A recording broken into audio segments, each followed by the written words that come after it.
বিয়ে করার আগে আপনি কি করবেন?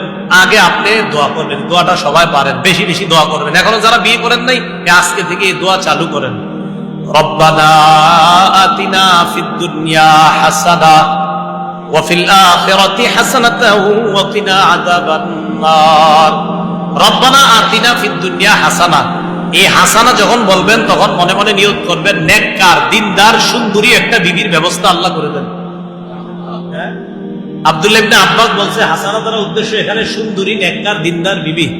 তা আপনার বিবি যদি সুন্দরী হয়, আবার সম্পদশালী হয়, আবার বংশীয় হয়, আবার যদি দিনদার হয়, তাহলে তো শোনায় সোহাগা। দিনদার হতেই হবে। তো এই দোয়া করা, এটা কি এই দোয়াটা করা। দোয়া করার পরে এবার আপনি বিয়ের জন্য প্রস্তুত। এখন কি করবেন? বিয়ে করার আগে ইস্তেখারা করবেন, মানে এই মেয়েটাকে বিয়ে করবেন কিনা এই ব্যাপারে কথাবার্তায় নামার আগে ইস্তেখারা করবেন। দুই পরিবারের কথা হবে, কথা বলার আগে ইস্তেখারা করবেন। মাত্র আপনাদেরকে জানানো হয়েছে যে ওরকম একটা মেয়ে আছে, এই সেই মেয়েটা এরকম এরকম, অথবা ছেলের ব্যাপারে জানানো হলো। তো জানানোর পর আপনি এবার চিন্তা করতেন, আচ্ছা দেখি একটু আলোচনা করি। তো আলোচনা করার আগে ইস্তেখারা করবেন। কি করবেন? ইস্তেখারা।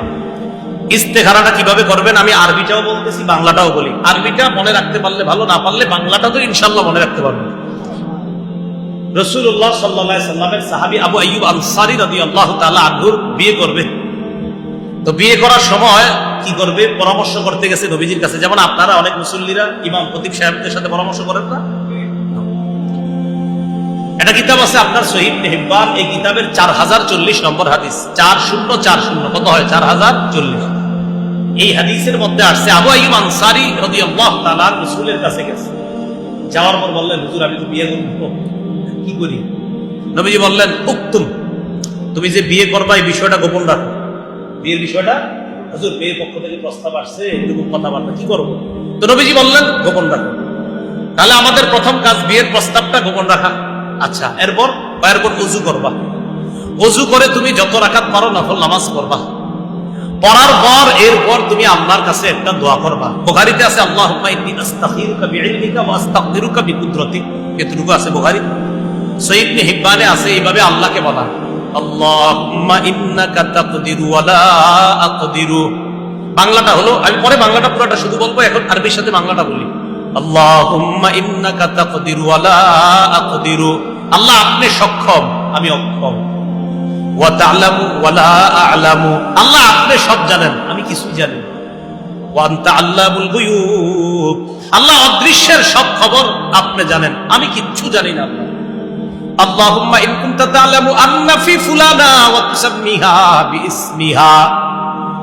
নবীজি বললেন এরপর তুমি আল্লাহরে বলবা, আল্লাহ আপনি যদি অমুকের কন্যা অমুকের মাঝে, বসাতে হাতে বলছে তুমি মেয়ের নামটাও বলবা। নবীজি বললেন যে মেয়ের প্রস্তাব আসছে ওই মেয়ের নামটা বলবা। কথার কথা, একটা নাম করতে এই এলাকায় নাই।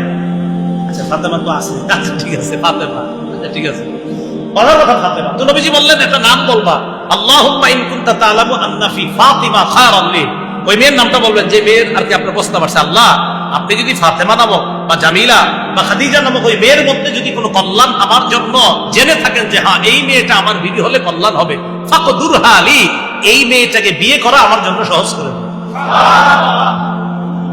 ওয়া ইন কানা গায়রুহা খায়রান লি, আল্লাহ এই মেয়ে ছাড়া যদি অন্য কোনো মেয়ের মাঝে আমার জন্য কল্যাণ থাকে, হয়তো পারে এই মেয়ের আমার জন্য কল্যাণ নাই, অন্য পুরুষের জন্য কল্যাণ, আর আমার জন্য যদি এই মেয়ে ছাড়া অন্য কারো মাঝে কল্যাণ থাকে, ফাকজি লি, তাহলে ওই মেয়েটাই আমার জন্য ব্যবস্থা করে দেন আর এখান থেকে আমাকে উদ্ধার। এইভাবে ইস্তেখারা। এবার আমি শুধু বাংলাটা বলছি, দেখেন 2 রাকাত প্রস্তাবটা আসছে, আসার পর হয়তো আপনার একদম কাছের কোনো আলেমকে জানাইতে পারে, হুজুর একটা প্রস্তাব আসছে তো কি করবো? তেজ আমি তখন বলে দিচ্ছি আপনি কি করবেন, বা কোন খতিব ইমাম সাহেবের কাছে বলবেন, উনি আপনাকে পরামর্শ দিবে। নবীর এক সাহাবী নবীর কাছে পরামর্শ চাইছে, হুজুর আমি বিয়ে করব, আমি এখন কি করব? তো নবী বলে দিয়েছেন প্রস্তাবটা আপাতত গোপন রাখো, কাউরে বলা বলি দরকার নাই। 2 নাম্বার ওযু করো, ওযু কইরা জয় কয় রাকাত পারো নফল নামাজ পড়ো।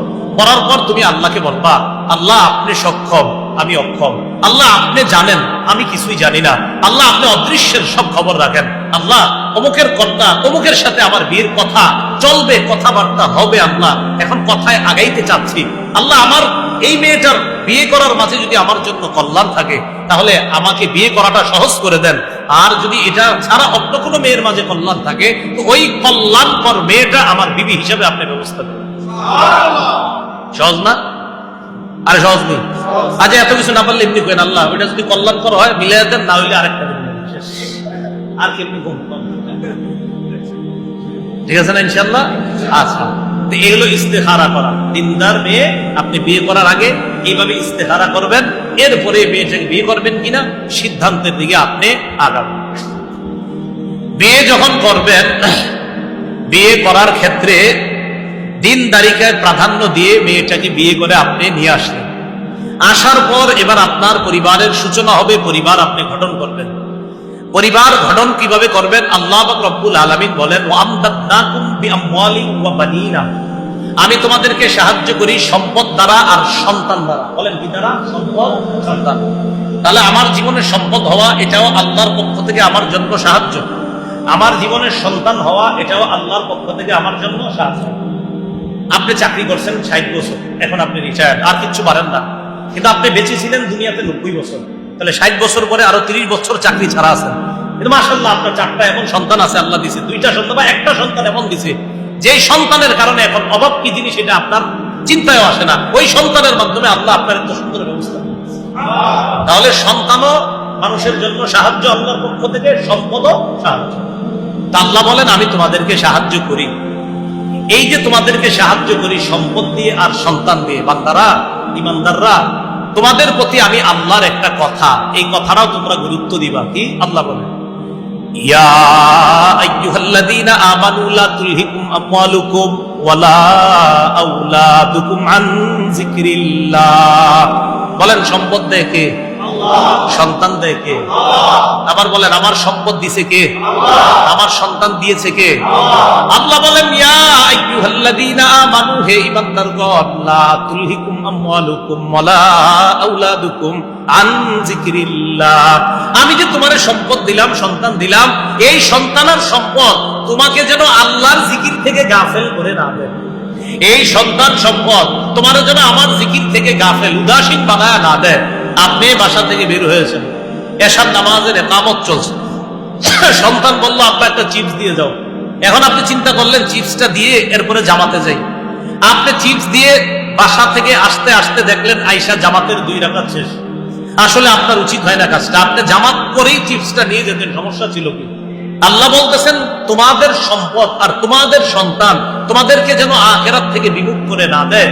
এই সন্তান যেন তোমাকে জাহান্নামের কারণ না হয়।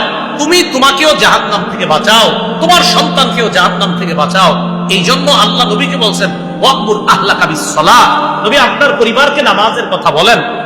আর এরপর আল্লাহ বলেন লা নাসআলুকা রিজকা নাহনু নারযুকুক, নবী শুনেন আমি কিন্তু আপনাদের কাছে রিজিক চাই না, আমি আল্লাহ আপনাদেরকে রিজিক দেই। কি সুবহানাল্লাহ, কি বুঝছেন? নামাজের সাথে রিজিকের কথা আল্লাহ কেন বলছে এটা আগে বুঝুন। কার সাথে কিসের কথা? নামাজের সাথে আল্লাহ রিজিকের কথা কেন বলছে? আল্লাহ বলতেছেন নবী আপনি পরিবারকে নামাজের কথা বলেন, একটু পরে বলতেছে আমি কিন্তু আপনাদের থেকে রিজিক চাই না, আমি রিজিক দেই। আচ্ছা নামাজের সাথে রিজিকের সম্পর্ক একটু বুঝেন। ইকামত চলতেছে, দোকানদারের সামনে 5 জন এসে দাঁড়াইছে। মুয়াজ্জিন সাহেবের মুখ দিয়ে আল্লাহ বলতেছে বান্দা আসো আসো, নামাজ শুরু হবে। কাস্টমার 5 জন কয় আমরা 10,000 টাকার মালামাল দিই। আল্লাহ কয় মসজিদে আসো, কাস্টমার কয় 10,000। আল্লাহ কয় মসজিদে আসো, কাস্টমার কয় 10,000। আল্লাহ বলছে বান্দা তুমি 10,000 টাকার বেচাকিনি হবেই তো, এই জন্য শাটার লাগাইতেছো না, তুমি শাটার লাগাও, নাহনু নারযুকুক, আমি তো রিজিক তোমারে দিই।